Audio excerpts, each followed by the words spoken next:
먼 미국 땅에서 자식들을 잘 키워내고 열심히 사신 여러분들 정말 장하십니다. 안녕하세요. 전원주입니다. 전쟁도 가난도 겪은 우리 세대는 참 눈물겨운 세월을 살았죠. 아메리칸 드림을 이루기까지 여러분들의 세월이야 어떠셨겠습니까? 건강 관련 프로그램에 출연하면서 요즘 제가 깨달은 건요, 양 한 방을 잘 결합하는 게 최고의 건강 관리라는 겁니다. 클레버 케어, 메디케어 어드밴티지 플랜 아세요? 양방과 한방의 좋은 혜택들을 쏙쏙 뽑아서 제공해주는 똘똘한 플랜이더군요. 우리 한인의 건강 문화도 이해하고 실력 있는 한국 의사와 전문의를 척척 연결해 준다니 얼마나 똘똘합니까? 이제 우리도 똘똘한 클레버 케어 플랜으로 150까지만 사십시다.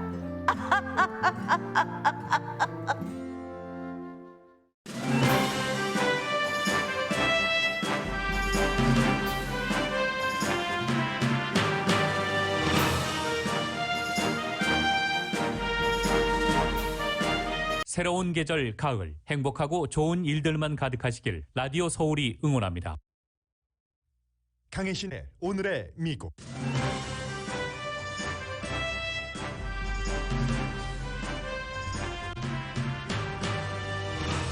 게빈 뉴섬 캘리포니아 주지사가 소환 선거에서 압도적으로 승리해 소환되지 않습니다.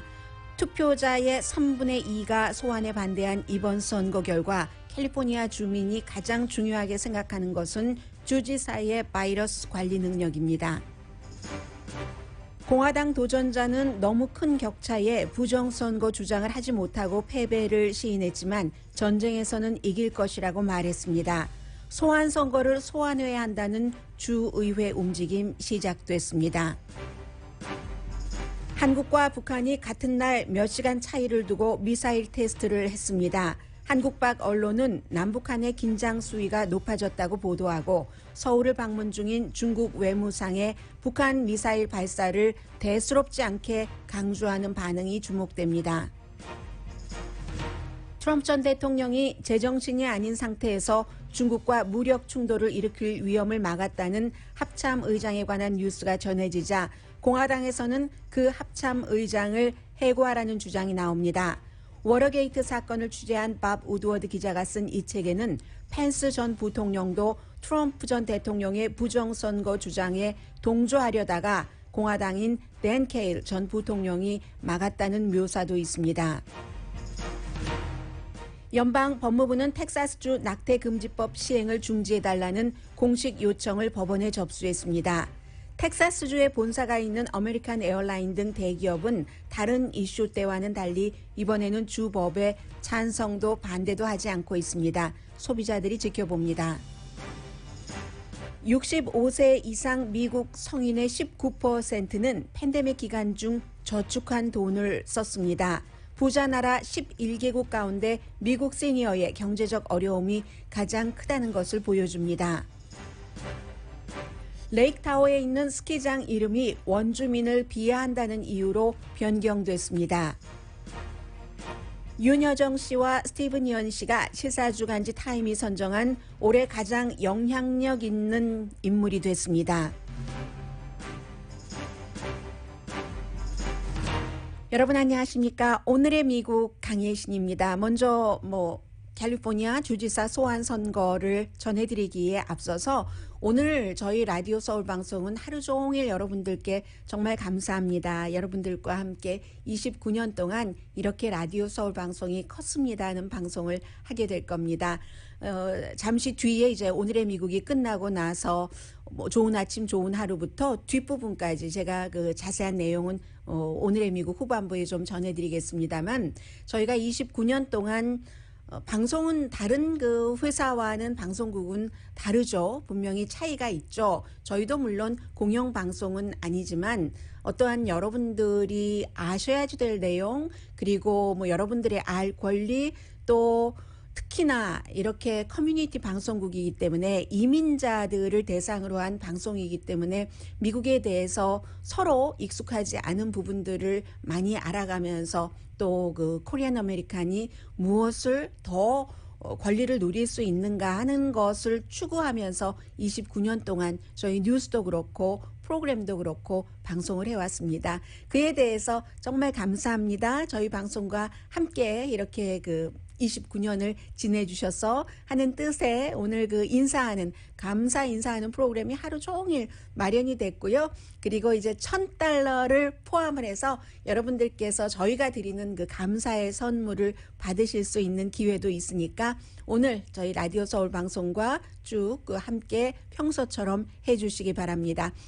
먼저 인사를 드렸고요. 제가 오늘의 미국 청취자 여러분들께도 더할 나위 없이 늘 감사드리고 있고 여러분과 제가 정말 함께 커가고 있습니다. 때로는 제가 디테일한 부분을 방송을 하면서 놓칠 때가 많습니다. 그리고 그 디테일한 부분을 제가 잘못 알고 있는 면도 분명히 있습니다. 그럴 때마다 여러분들께서 때로는 성질 그대로 마구 비난을 하면서 바로 잡아주시는 경우도 있고 어떤 때는 굉장히 정중하게 제가 정말로 몰랐는데도 아셨겠지만 실수하신 것 같아요.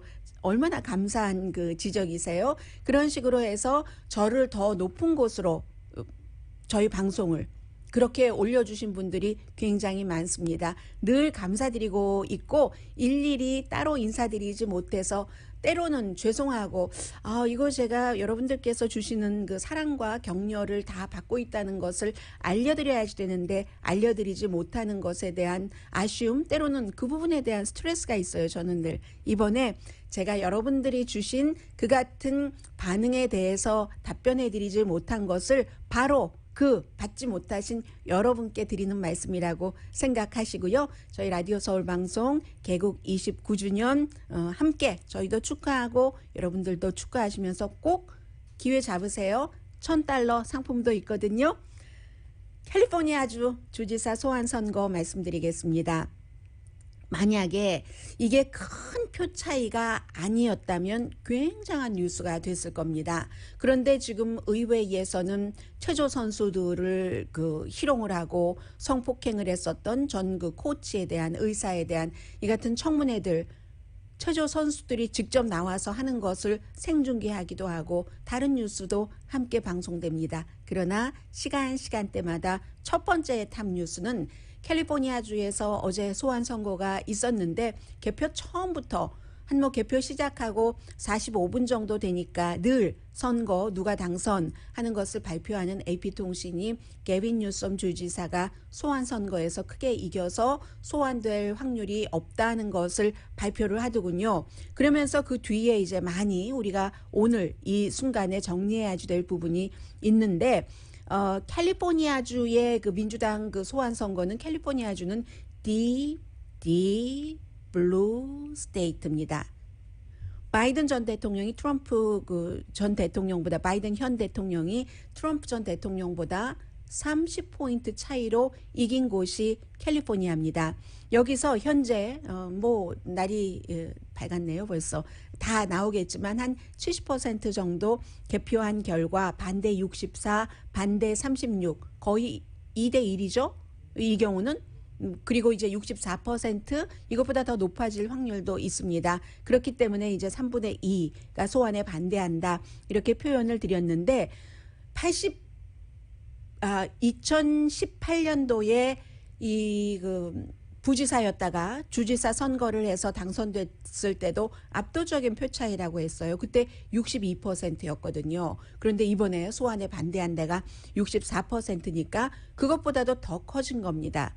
이것은 캘리포니아 주뿐만이 아니라 미 전국에서 지금 2020년 대선 이후에 부정선거를 주장을 하고 아직도 뿌리 깊이 박혀있는 트럼피즘, 트럼프 전 대통령에 관한 여러 그런 것을 기대하면서 내가 조금씩 정치적으로 올라가 보겠다 하는 움직임이 많은데 그 움직임에 일단은 제동을 걸었습니다. 그런 것이 퍼지지 않게 하기 위해서 바이든 현 대통령이라든가 버니 샌더스, 버락 오바마 이런 사람들 전부 음성으로도 선거 캠페인까지 해줬죠. 민주당 측의 전략은 성공을 했습니다. 출구조사한 것을 보니까 캘리포니아 주민이 가장 중요하게 생각했었던 것은 팬데믹이었습니다. 그렇기 때문에 설령 게빈 뉴섬 주지사가 다른 사람들에게 거리두기 하라고 하면서 본인은 아주 그 팬시한 나파밸리에 있는 그 프렌치 런드리 식당에서 밥을 먹었어도 내가 주지사가 되면은 공화당 후보가 한 얘기예요. 레리 엘더가 내가 만약에 주지사가 이번 소환 선거에서 당선돼서 되면은 사무실에 출근해서 첫 번째 티를 마시기 전에 백신 접종 의무화, 마스크 쓰기 의무화부터 행정명령으로 갈아엎겠다라고 얘기한 이 사람보다는 차라리 사람들에게 조심해라 하면서 본인은 식당에 가서 밥 먹은 그 현 주지사를 지지했다는 게 됩니다. 그만큼 중요하게 생각했다는 거예요. 그 다음에는 홈리스에 관한 이슈였었고 당연하죠. 캘리포니아주가 인구가 많기 때문에 지금 그 6만 7천 명 정도가 코로나 바이러스로 사망했습니다. 한때 리콜 쫙 힘받을 때는 이 델타 바이러스 같은 것도 잡기 힘들었을 텐데 그 뒤에도 초지일관 규제를 쭉 지켜왔기 때문에 지금 캘리포니아주는 거의 전국에서 유일하게 뭐 백신 접종률이 굉장히 높고 그리고 이 확산율이 줄어드는 그런 주가 됐습니다. 그리고 이제 이런 것들은 또 주민들이 팬데믹을 가장 중요하게 생각한다는 것은 지역별 투표 받은 것을 보면 알거든요. 샌프란시스코에서는 88% 소환하면 안 된다. 로스앤젤레스에서는 76%, 샌디에고는 조금 보수적이죠. 그러니까 61%. 이것은 무엇을 의미하냐면 이런 샌프란시스코, 로스앤젤레스 또 샌디에고는 도시이기 때문에 인구가 많고 민주당 색이기도 하지만 원래 팬데믹을 얼마나 이게 전파율도 빠르고 위험한 것인가 하는 것을 많이 아는 사람들입니다. 그런 사람들이 이 게빈 뉴섬 소환돼서는 안 된다 하는 것이고 또 하나는 게빈 뉴섬을 포함해서 민주당에서 선거 캠페인을 할 때 극단적인 트럼프 전 대통령을 지지하는 추종자를 정치 무대에 세우는 것을 막아야지 된다. 오죽하면 바이든 대통령이 선거 바로 전날 와서 클론 오브 도널드 J. 트럼프라고 얘기를 했잖아요. 공화당 후보, 앞서가는 후보에 대해서 그렇게 했고 아무튼 2,200만 명 정도 유권자가 있는데 굉장히 이번에 투표율 최종적으로 나와봐야지 알겠지만 높았고요. 또 캘리포니아 주니까 우편 투표가 워낙 많고 전체 투표의 70% 이상이고 9월 4일부터는 조기 투표도 시작을 했고 그러니까 이게 민주당의 투표율이 굉장히 올라갈 수 있었던 거고요.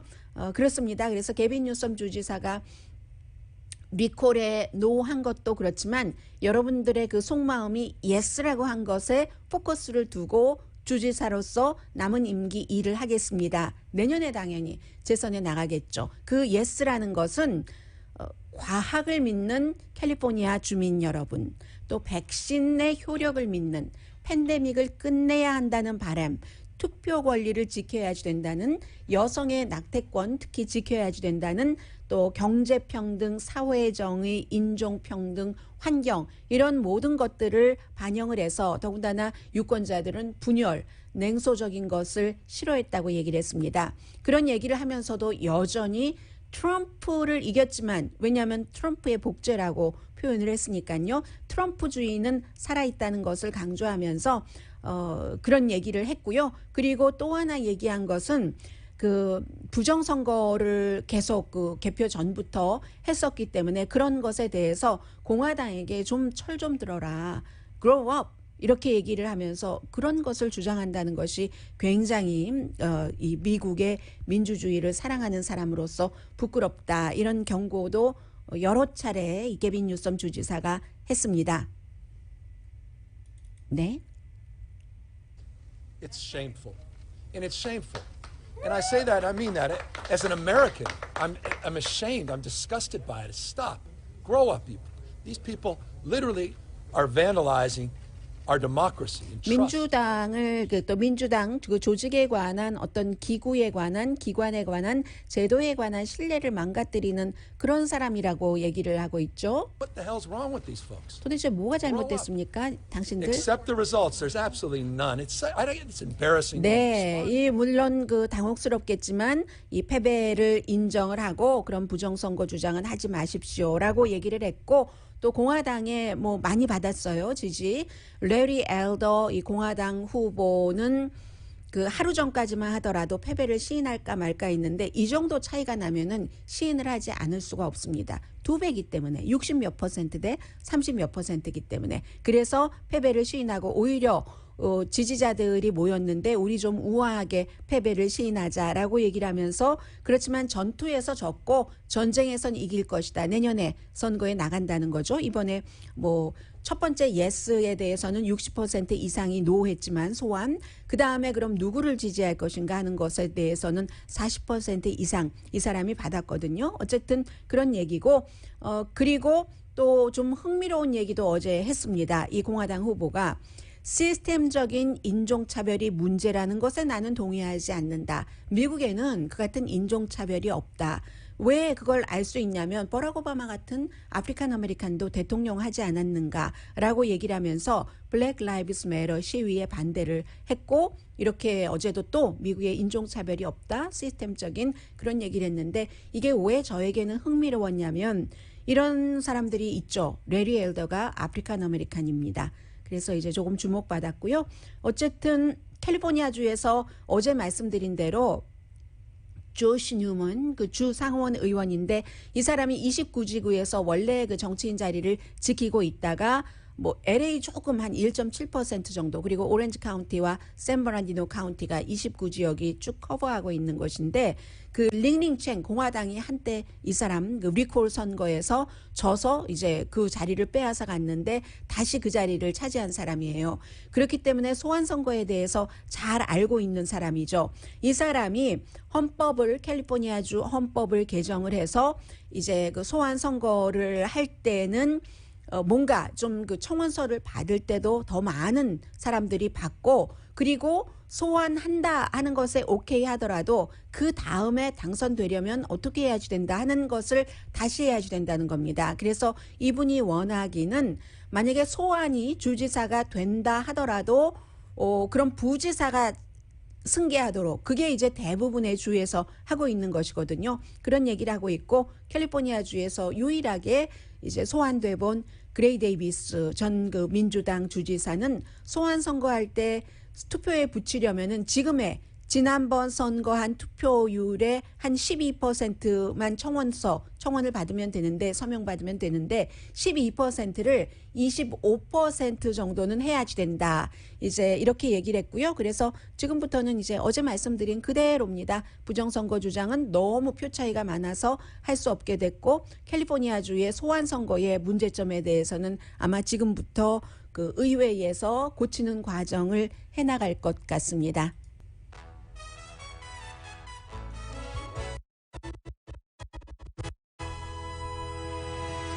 라디오 서울 방송 오늘의 미국 듣고 계십니다. 네, 어제 북한과 한국이 시간 차이를 조금 두고 그리고 이제 그 미사일 테스트를 했기 때문에 한반도에서 뭐 지난번 말씀드린 것처럼 미국과 한국이 여러 가지를 합의를 하고 해서 한국이 뭐 핵 관련 어떤 그 개발을 할 수 있게 됐고 그런 부분 그리고 이제 그 북한은 지난 3월 이후에 어제 처음으로 탄도미사일을 발사를 했고요. 지난번에는 며칠 전에는 주말에 토요일과 일요일에는 그게 이제 탄도미사일이 아니라 단거리 크루즈 미사일이었는데 이번에는 탄도미사일이기 때문에 UN 결의안에 위배되는 겁니다. 북한이 먼저 2번을 발사하고 나서 한국은 몇 시간 뒤에 문재인 대통령이 참관을 했다고 하죠. 한국은 이제 발표를 한 겁니다. 수중 미사일 테스트를 잠수함에서 한 것, 한 뭐 3,000톤급이라고 하고 이러한 정도의 테스트를 할 수 있는 국가는 한국이 이번이 7번째인 겁니다. 미국, 뭐 당연히 러시아, 중국이고요. 그리고는 이제 영국, 프랑스, 6번째가 인도, 그리고 한국이 7번째거든요. 그렇기 때문에 미국과 북한이 핵협상이 중단된 상황에서 몇 시간 사이에 이것도 한국으로서도 참 드문 일이고 북한으로서도 드문 일입니다. 먼저 북한으로서는 왜 드문 일이냐면은 중국의 왕위 그 외무상이 정의용 외교부 장관을 만나자마자 직후에 이렇게 북한이 테스트를 한 겁니다. 북한이요. 이렇게 중국이 아주 그 중요한 이벤트를 할 때, 더군다나 이건 관련 이벤트잖아요. 이런 일을 한 적이 없거든요. 그렇기 때문에 이제 그 중요한 것이고, 지난번에 며칠 전에 그 단거리 그 크루즈 미사일의 경우도 성김 그 미국의 북한 대북 특사가 일본과 그 한국의 관계자를 만나려는 그런 시점에 했는데, 이번이 더 중요하다고 볼 수 있는 거죠. 그 어제가 그 497마일, 고도는 뭐 37마일 정도였다고 하는데, 전문가들은 미국을 향해서 계속 협상하자 하는 것으로 보고 있는 거죠. 그렇지만 어쨌든 중국이 이랬을 때 북한이 이렇게 하고 있다는 것은 너무나 드문 일인데, 중국의 그 외무상이 어제 기자들이 질문을 했잖아요, 한국에서. 여기에 대해서 어떻게 생각하십니까? 북한이 발사를 했는데, 했을 때 중국이 한 말입니다. 중국도 요즘 뭐 북한과 그다지 아주 가깝다고는 할 수 없지만, 북한을 유일하게 이런 모든 면에서 지원을 하고, 또 어떠한 그 경제적인 지원도 하고, 무역 같은 것은 제일 큰 그 국가고 거래에 있어서 그런 국가잖아요. 뭐라고 얘기를 하냐면, 북한만 테스트하는 거냐? 다른 나라들도 하는데? 그리고 문제는, 한반도 문제는 대화로 풀어야지 된다. 아마 이 부분은 얼마 전에 있었던 한미 합동 군사훈련이잖아요. 군사훈련을 지적한 것 같습니다. 그리고 이제 중국과 한국도 아직 그렇게 편안한 편은 아니에요. 2017년도에 사드 성주에 배치한 이후에 그 보이콧도 있었고, 중국에서 그 이후에 완전히 모든 신뢰라던가 이런 것들이 그 풀린 상태는 아니죠. 이런 상태에서 한국의 여러 가지 그 군사적인 개발, 핵 개발 같은 것도 중국이 지금 주시하고 있고요. 또 한국에서의 반중 감정도 뭐 중요하게 생각하고 있고, 한국은 지금 정치권에서 반중 감정, 반일 감정을 정치적으로 그 활용을 하고 있는 것이 상당 부분 사실이죠. 그래서 이제 중국의 입장은 그렇고, 일본은 뭐 입장 말씀드릴 것도 없이 뭐 이게 북한을 향해서 그럴 수가 있느냐, 뭐 저럴 수가 있느냐라고 반발을 하고 있고, 한국이 드문 일이다라고 말씀드리는 것은, 공개적으로 한국이 아주 그 고성능 무기를 테스트하는 일은 아주 드문 일입니다. 그럼 이건 왜 그렇다고 보고 있는가? 문재인 대통령이 지금 선거 얼마 남지 않았잖아요. 아주 지금 복잡하잖아요. 지금 뭐 윤석열 전 검찰총장을 둘러싼 여러 가지 문제 등등해서. 그래서 한국은 선거가 얼마 남지 않고, 그리고 이제 그 더불어민주당의 경우도 이거 어떻게 되는 것인가? 뭐 이런 상황에서 북한에 대해서 더불어민주당은, 문재인 대통령은 너무 말랑말랑해 하는 비난이 있기 때문에, 그런 그 비난을 좀 누르기 위해서 직접 발표를 하고 참관도 하고, 너무 보드랍다는 데에 대한 응답이다. 이렇게 미국에서 전문가들은 보고 있습니다. 아무튼 이 부분은 그렇고요. 그리고 이제 미국에서 어제 오늘 굉장히 중요하게 취급되는 것은, 사실은 너무 이제 이런 비슷한 얘기들이 많이 나오고 있기 때문에, 비슷하다고 볼 수는 없지만 어쨌든 그 얘기에 포커스가 가는 주체자가 같으니까, 트럼프 전 대통령이니까. 그래서 웬만하면은 저도 이 같은 뉴스를 피하려고 하고 헤드라인 정도만 전해드리려고 하는데, 이 내용은 그럴 수가 없습니다. 어제 이제 어떤 내용이 좀 자세히 나왔냐면은, 오늘의 미국이 끝나고 나서 마크 밀리 합참의장, 그때도 합참의장이었고 지금도 합참의장이었는데, 이 사람이 지난해 10월 8일, 10월 30일이네요. 10월 30일과 8월 1일에 중국의 합참의장격인 똑같은 카운트파트에게 전화를 2번을 미국에서 건 겁니다. 전화 걸어서 한 얘기는요, 우리 미국은 중국을 군사적으로 어떤 그 군사력을 쓰지 않습니다. 그러니 제발 안심하고, 이렇게 민주주의가 때로는 그 불안정해 보여도 그게 민주주의 절차입니다. 이 트럼프 전 대통령이 어떻게 할 것 같이 보이지만 절대로 그렇지 않습니다. 내가 약속합니다. 이런 전화를 2번을 했다는 거잖아요. 이 전화뿐만이 아니라 스토리가 무척 많이 있습니다. 이 같은 내용들이 뭐 워싱턴 포스트에서 당연히 제일 먼저 보도를 했고요. 왜냐하면 워터게이트를 취재했던 밥 우드워드, 지금도 이제 특별 그 취재하고 있죠. 그리고 역시 워싱턴 포스트의 로버트 코스타 기자와 함께 새로운 책, 이번에 트럼프 전 대통령에 관한 3번째 책이네요. 이 밥 우드워드 기자로서는 Peril 아주 심각하게 위험한 상황 이런 책에 나왔는데 여기서 합참의장과 국방장관과 법무장관이 트럼프 전 대통령 임기 말에 국가의 여러 가지 그 불안한 상태를 오지 않게 하기 위해서 얼마나 노력을 했는가 하는 것들이 많이 쓰여졌는데 다음 주 화요일에 발간된다고 하더군요. 저도 읽어보지 못했습니다. 다만 먼저 책을 입수한 그 언론사가 읽고 적은 그것들을 봤는데 그런데 이제 워낙에 이 합참의장의 스토리가 강하니까 다른 사람들이 조금 가려졌는데 예를 들어서 마크 에스퍼가 제임스 마티스 국방장관이 거의 쫓겨나다시피 하고 나서 트럼프 전 대통령이 뭐 임명을 한 사람이잖아요. 그런데도 불구하고 임기 말에 선거를 전후로 해서 트럼프 전 대통령이 무슨 일을 할지 모르기 때문에 너무 겁이 나서 아무도 전쟁은 원하지 않기 때문에 백 채널을 통해서 비밀리에 중국에 미국은 중국과 군사 대치를 할 의도가 없다라는 것을 계속 얘기를 했다는 겁니다. 그리고 나서 결국은 아시아에서의 군사훈련도 대통령 선거가 치러지고 난 그 이후로 연기했다는 거죠. 그리고는 그 뒤에 합참의장이 계속 추가로 이렇게 중국에 전화를 하고 있다는 건데 중국은 이런 전화를 받고도 그 트럼프 전 대통령을 믿지 못해서 굉장히 불안해했다는 겁니다. 아무리 미국 정부는 안정됐고 모든 게 제대로 될 거예요 라고 미국 합참의장이 중국 측에 얘기를 해도 중국이나 미국 합참의장 자신도 히틀러의 1933년도에 그 독일 의사당 방화 사건 그 유명한 사건이 있잖아요. 파워를 쥐기 위해서.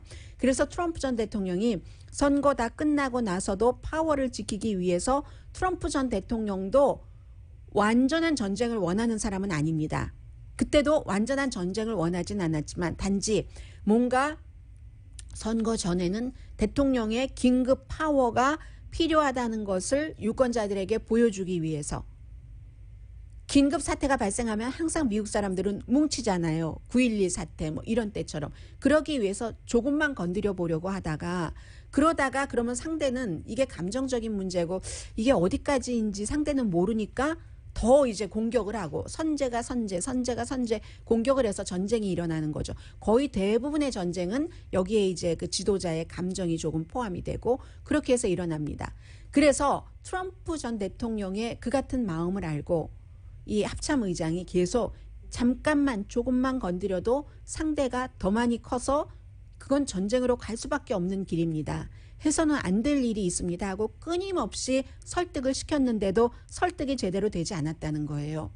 그리고 나서는 이제 낸시 펠로시 하원 의장이 이 마크 밀리 합참의장에게 트럼프 전 대통령은 미쳤다. 저 사람이 미친 것은 오래전부터 미쳤는데 당신도 알고 나도 알지 않느냐라고 굉장히 불안해했을 때도 이 합참의장이 낸시 펠로시 그 하원 의장에게 당신 말에 나 다 동의한다. 미쳤다는 거에도 동의를 한다는 얘기잖아요. 그런데 나는 합참의장으로서 110% 내가 미치거나 불법인 일이 일어나지 않도록 한다는 것을 당신에게 말할 수 있다라고 얘기하니까 낸시 펠로시가 다시 물어보더래요. 그 crazy라는 단어와 일리걸의 정의가 뭐냐 하니까 내가 군사적으로 할 수 있는 그런 것이 있다라고 얘기를 했다고 하고 그 뒤에 바로 군사령관들을 쫙 말하자면 그 워룸이라고 국방부에 있죠. 상황실에 해놓고 만약에 트럼프 전 대통령이 그 핵단추를 누르는 그 코드를 누르는 것을 만약에 명령을 한다면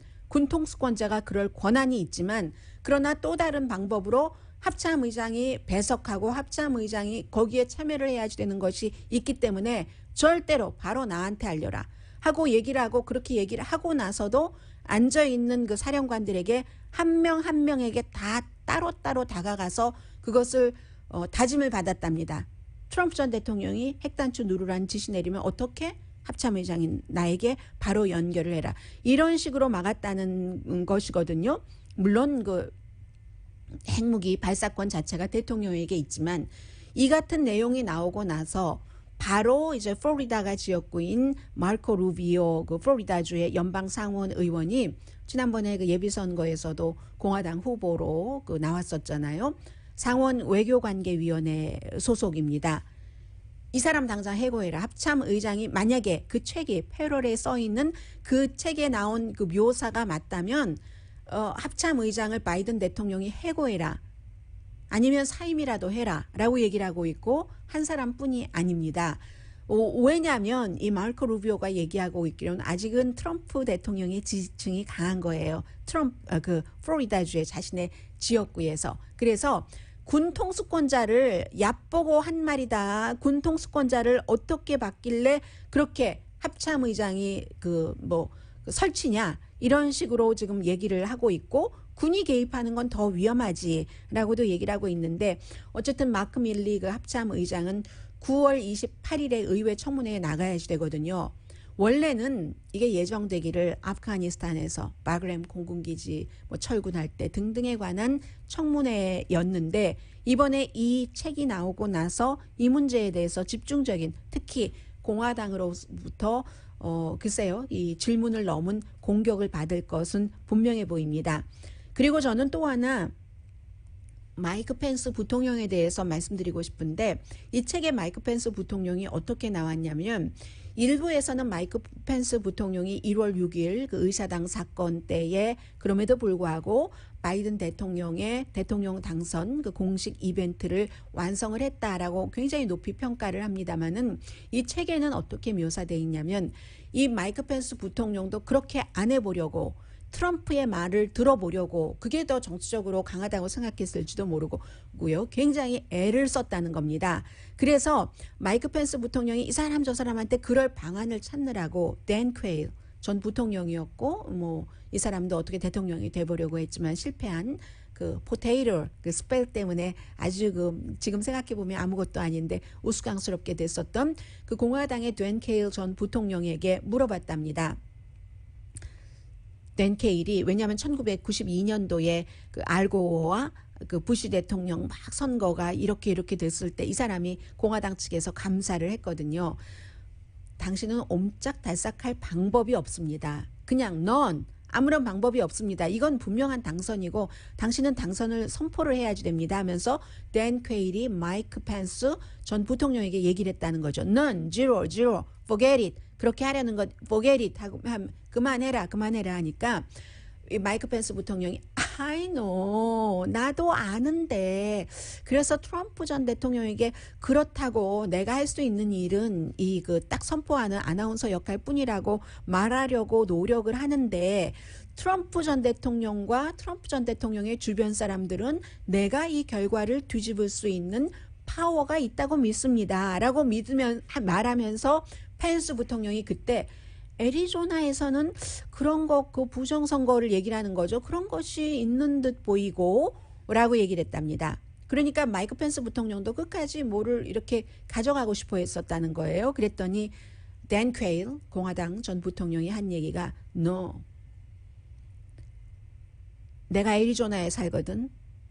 내가 애리조나에 사는데 애리조나에서 그런 일은 그딴 일은 일어나지 않았습니다. 그러니까 당신은 법적인 그런 것에 휘말리지 않으려면은 그대로 원래 해야지 되는 일만 하십시오. 이렇게 마무리 졌다는 거예요. 그리고 어제도 이 그 캘리포니아의 게빈 뉴섬 주지사가 트럼프는 이겼지만 트럼프의 복제 인간은 주지사가 되지 못했지만 트럼피즘은 살아있습니다. 라고 얘기를 했잖아요.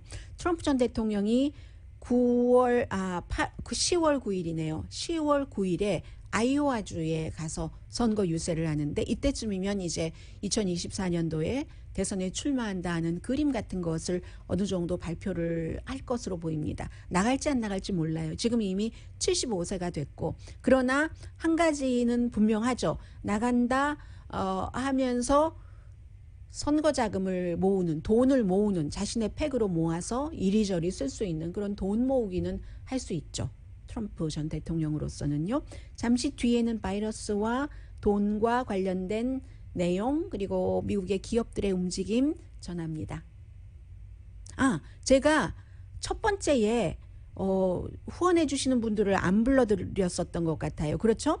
오늘의 미국은 전문가가 추천하는 이민법, 가정법 전문 제인정 종합법률사무소, 미주류 언론과 유명 인사들을 감동시킨 미주 판매 1위 카후나 마사지 체어, 한인 기업의 자랑 카후나 마사지 체어, 코지다운 갤럭시 거위털 이불은 잠이 솔솔 오게 하는 기능성 거위털 이불 전문회사 코지다운, 친절하고 자세한 상담으로 절개를 최소화하는 복강경 수술 전문 장지아 외과, 매일 아침 재래식으로 직접 만드는 검정콩 생순두부 수라원 순두부, 차원이 다른 샴푸형 흰머리 염색약 수화연을 핫세일 중인 한국 홈쇼핑 공동 후원입니다.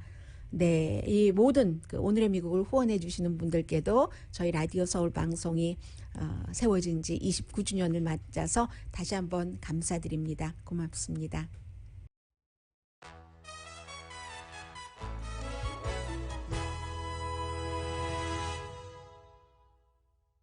라디오 서울 방송 오늘의 미국 듣고 계십니다. 네, 오늘 제가 어디부터 말씀을 드려야 되냐면요. 지금 캘리포니아 주민들뿐만이 아니라 미 전국적으로 사람들이 생각할 때 코로나 바이러스 최악은 오지 않았다. 이렇게 답변한 사람이 54% 정도 되고요. 그리고 미국 50개 주 가운데서 6개 주는 지금 중환자실이 10% 미만입니다. 그런데 영국에서 가디언이 보도한 것을 보니까 미국 65세 이상 성인의 19%는 팬데믹 기간 동안에 세이빙한 것을 저축했던 돈을 쓰셨다고 하거든요. 어떤 분들은 뭐 다 쓰신 분들도 있고 많이 쓰신 분들도 있고 하는데 이것을 커먼웰스 펀드라고 영국인 것 같죠. 이 조사 기구가 부자 나라 11개국을 대상으로 한국까지 포함되겠네요. 조사를 했는데 미국이 다른 이런 부자 나라들보다 팬데믹 관련 경제 어려움을 특히 미국의 나이 많이 드신 분들이 많이 겪는다는 겁니다. 그래서 이제 19%라고 말씀드렸잖아요. 미국 분들은 그 정도가 65세 이상이 돈 저축했던 것을 쓰셨는데 독일보다 7배가 많습니다. 독일보다 7배가 많아요. 독일은 3%만이 어려웠었다. 이렇게 답변을 했다고 하거든요. 그리고 미국 내부에서도 라티노와 흑인이 더 어려웠다. 이런 것. 건강보험이 있어도 뭐가 힘든 점이 많고 인종에 따라서 차이가 있는데 백인들의 경우는요. 아주 그 커뮤니티의 시스템도 잘 돼 있고 해서 뭔가 기저질환도 좀 적고 치료받는 데 있어서 기저질환도 적고 평소에도 뭐 건강보험 혜택이라든가 의료 시스템 혜택을 많이 입을 수 있었다 하는 것들이 나왔습니다. 그래서 이제 다른 나라에 이런 것들이 전해지고 있고 연방법무부는 이제 공식적으로 텍사스주의 거의 모든 낙태를 금지하는 법을 시행 중지해 주십시오 하고 공식적인 요청을 한 45페이지 분량으로 법원에 했습니다. 그런데 이 부분보다는 지금 미국의 대기업이 조용하네 하는 얘기가 계속 들려오고 있거든요. 끝까지 조용할지 그렇지 않을지는 잘 모르겠습니다. 아메리칸 에어라인이라든가 아니면 델 컴퓨터 델 테크놀로지사나 엑손 모빌 같은 회사가 본사 자체가 텍사스주에 있거든요. 그런데 이제 왜 그럼 이런 일들이 일어나는가 보면은 기본적으로는 텍사스가 굉장히 비즈니스에 친화적이죠. 세금을 너무나도 많이 감면해 주기 때문에 한국의 대기업도 뭐 텍사스에 회사를 차리고 하잖아요. 뭐 그런 것도 있고 그리고 이제 많은 분들이 이미 지적을 하셨던 것처럼 다른 이슈 뭐 예를 들어서 조지아주의 투표 권리 이럴 때는 뭐 아메리칸 에어라인이라든가 다른 데서 우리 안 해 뭐 하면서 뭐 나오기도 하고 막 그랬잖아요. 그런데 이것은 투표 권리 이런 게 아니라 여성의 낙태 권리이기 때문에 이사회에 여성들이 없으니까 아주 최고위직으로 가면은 여성들이 없는 거예요. 미국에도. 그래서 완전한 공감을 못한다. 이런 얘기도 있고요. 과거에는 근데 낙태 반대에 대해서 과거에는 뭐 뉴욕타임즈에 전면 광고도 나오고 그런 적은 있어요. 그렇기 때문에 이번에도 기업이 계속 이럴 것인가. 이런 부분에 대해서는 찬성하시는 분들도 계시고 반대하시는 분들도 계십니다.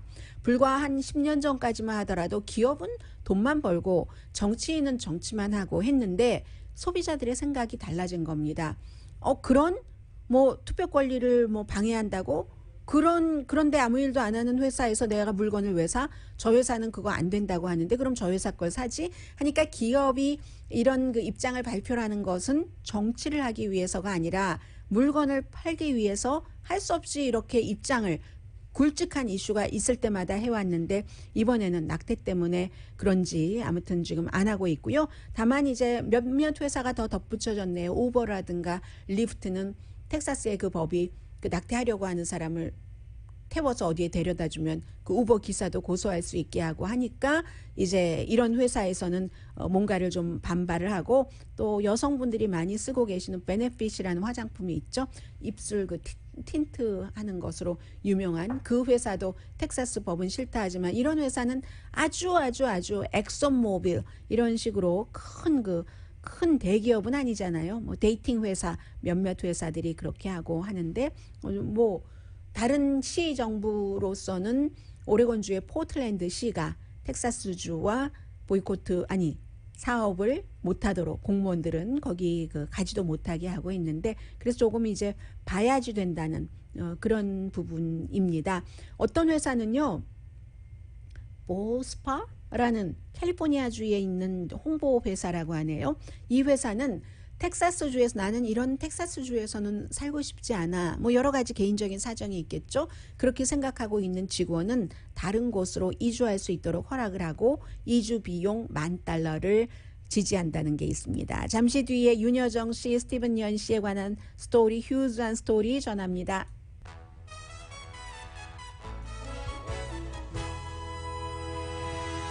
라디오 서울 방송 오늘의 미국 듣고 계십니다. 이 얘기는 한마디만 전해드리고요. 그 레이크타호의 그 스콰우 밸리 스키장이라고 있는데 이 스콰우라는 것이 원래 그 원주민 여성들을 아주 비하하는 말이랍니다. 그래서 파라다이스 타호로 이름을 바꿨다고 하고요. 시사주간지 타임은 매년 올해의 인물을 선정을 하는데 역시 뭐 흔하게 혁신가 하면 일론 머스크, 리더 하면 바이든, 시진핑, 뭐 리스 체니 등등등 정치인 그리고 아이콘 하면은 그 해리 왕자 부부 뭐 이런 사람들 하고 타이탄과 예술가를 말씀을 드리겠습니다. 아주 그 중요한 사람이라는 뜻이잖아요. 여기에 뭐 세레나 윌리엄스, 팀 쿡 애플에 그리고 윤여정 씨가 있는데 이 윤여정 씨가 왜 타이탄인가 하는 것은 같이 미나리에 출연을 한 스티븐 연 코리안 아메리칸 배우가 썼습니다.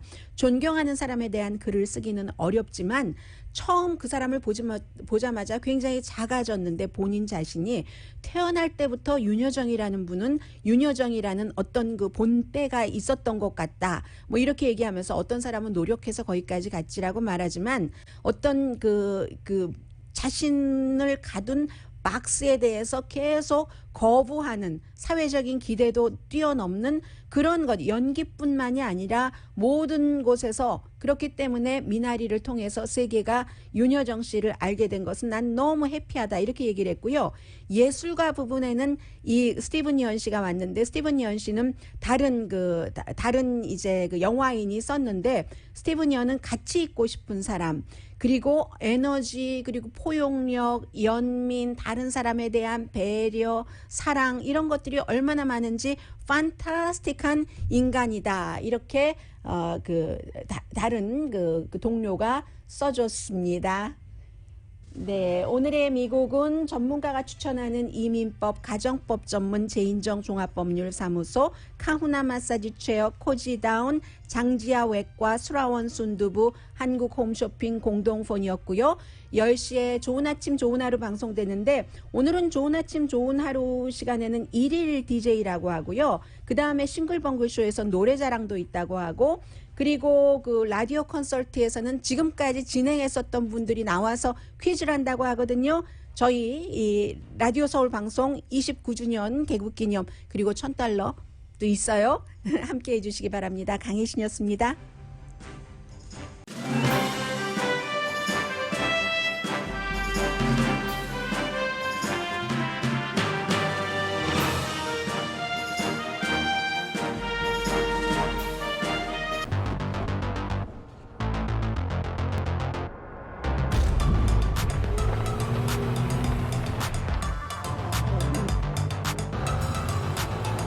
가득 실으세요. 원하는 건 무엇이든 초대형 그림도 거뜬하죠. 언제나 기아 카니발 MPV는 자신있게 말합니다. 당신의 다음 도전은 무엇인가요? 기아 카니발 MPV